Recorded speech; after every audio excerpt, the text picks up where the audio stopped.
तो आप सब ने इंडिया का मैप तो देखा ही होगा, राइट? लेकिन क्या आपने कभी सोचा है कि आज़ादी के टाइम ये मैप जैसा आज है वैसा बिल्कुल नहीं था।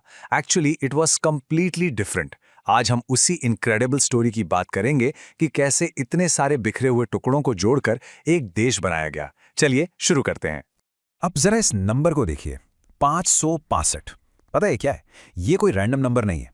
आज़ादी के टाइम ब्रिटिश इंडिया के अलावा इतनी यानी 562 आज़ाद रियासतें या प्रिंसली स्टेट्स मौजूद थीं।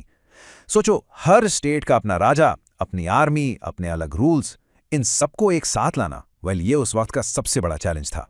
और ये चैलेंज कितना बड़ा था, इसका अंदाजा आपको इन आंकड़ों से लगेगा। Just try to imagine this. आज़ाद इंडिया का ऑलमोस्ट आधा हिस्सा यानी 48% ऑफ द एरिया और देश की 20% पॉपुलेशन इन्हीं अलग अलग स्टेट्स में रहती थी। इन सभी राजाओं और नवाबों को कन्विंस करना कि वो नए यूनियन ऑफ इंडिया में शामिल हो जाएं, ये सच में एक मॉन्यूमेंटल टास्क था। तो आइए इस एक्सप्लेनर में देखते हैं कि ये जायंट जिगसॉ पजल आखिर सॉल्व कैसे हुआ।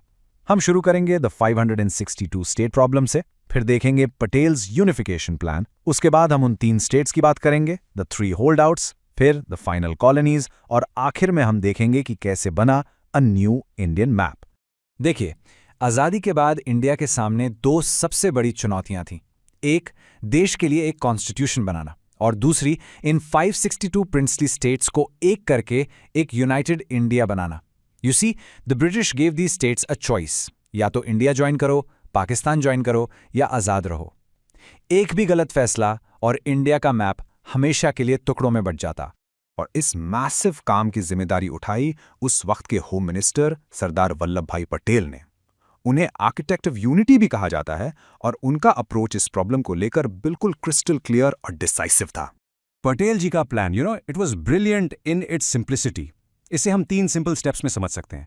स्टेप 1, उन्होंने सभी राजाओं से नेशनलिज्म यानी देशभक्ति की अपील की। स्टेप 2, उन्हें ये अश्योरेंस दी गई कि यूनियन ऑफ इंडिया में उनके राइट्स एंड इंटरेस्ट को पूरी तरह प्रोटेक्ट किया जाएगा। और स्टेप 3, एक प्रॉपर लीगल फ्रेमवर्क बनाया गया जिसे इंस्ट्रूमेंट ऑफ एक्सेशन कहते हैं, ताकि ये पूरा प्रोसेस ऑफिशियल हो सके। और ये प्लान इतना इफेक्टिव था कि 562 में से 559 प्रिंसली स्टेट्स ने इस इंस्ट्रूमेंट ऑफ एक्सेशन को साइन करके शांति से यूनियन ऑफ इंडिया ज्वाइन कर लिया। I mean, what a fantastic success! लेकिन of course it wasn't that simple. कहानी यहां खत्म नहीं हुई। 3 बड़े स्टेट्स थे जिन्होंने शुरू में ज्वाइन करने से साफ मना कर दिया। इनकी कहानियां अलग हैं और काफी कॉम्प्लेक्स भी। चलिए देखते हैं। सबसे पहला था हैदराबाद। वहां के निजाम आज़ाद रहना चाहते थे, बट द प्रॉब्लम वाज उनकी जो प्राइवेट आर्मी थी, जिसे राजाकार्स कहते थे, उन्होंने लोगों पर अत्याचार शुरू कर दिए। तब इंडियन गवर्नमेंट को एक पुलिस एक्शन लॉन्च करना पड़ा, which was basically a military operation. इसके बाद 18 सितंबर 1948 को हैदराबाद ऑफिशियली इंडिया का हिस्सा बन गया। दूसरा केस था जूनागढ़ का। ये थोड़ा अलग था। वहां के नवाब ने पाकिस्तान के साथ इंस्ट्रूमेंट ऑफ एक्सेशन साइन कर लिया, लेकिन वहां की जो जनता थी वो इंडिया के साथ रहना चाहती थी। सो वहां एक आर्जी हुकूमत यानी टेम्परेरी गवर्नमेंट बनाई गई, और फिर एक रेफरेंडम हुआ जिसमें लोगों ने ओवरवेलमिंगली इंडिया के फेवर में वोट किया। और तीसरा और शायद सबसे कॉम्प्लिकेटेड केस था कश्मीर का। वहां के रूलर राजा हरि सिंह इंडिसाइसिव थे। वो आज़ाद रहना चाहते थे, लेकिन इसी बीच पाकिस्तान बैक्ड इन्वेडर्स ने कश्मीर पर अटैक कर दिया। तभी राजा हरि सिंह ने इंडिया से मिलिट्री हेल्प मांगी और उसके बदले में इंस्ट्रूमेंट ऑफ एक्सेशन साइन किया। तो इससे हम क्या समझे? ये टेबल साफ दिखाता है कि वन साइज फिट्स ऑल जैसा कोई अप्रोच नहीं था। हर स्टेट की प्रॉब्लम यूनिक थी, इसलिए सोल्यूशन भी अलग था। हैदराबाद में लोगों को बचाने के लिए पुलिस फोर्स यूज हुई, जूनागढ़ में लोगों की पॉपुलर विल का सम्मान करते हुए रेफरेंडम हुआ, और कश्मीर को फॉरेन अटैक से बचाने के लिए इंस्ट्रूमेंट ऑफ एक्सेशन का रास्ता अपनाया गया। तो प्रिंसली स्टेट्स तो इंटीग्रेट हो गए, job done, right? Well, not quite. काम अभी भी पूरा नहीं हुआ था। इंडिया की जमीन पर अभी भी कुछ फ्रेंच और पोर्चुगीज कॉलोनीज मौजूद थे। अब उन्हें आजाद कराना था। जरा इस टाइमलाइन को देखिए।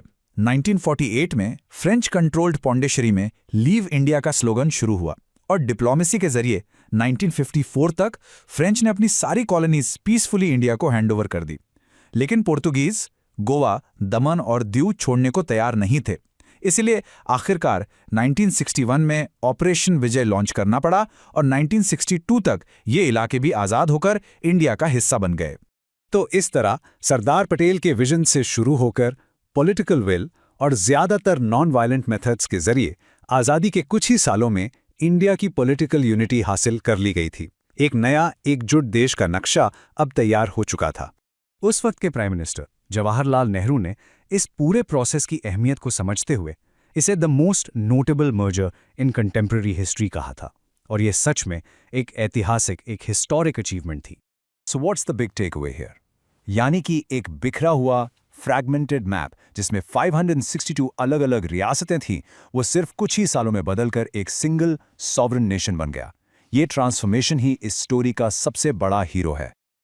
फ्रेंड्स, इस वीडियो को पूरा देखने के लिए आज ही फ्लेक्सी टीचर ऐप सब्सक्राइब करें, जहां आपको मिलेंगे animated videos, digital books, text book solutions, notes, DPP और क्विज। और हाँ, flexi teacher app mobile, TV और कंप्यूटर पर अवेलेबल है। और अगर आपके पास इंटरनेट नहीं है तो तुरंत ऑफलाइन सेट टॉप बॉक्स के लिए संपर्क करें। Flexi teacher, the one you needed.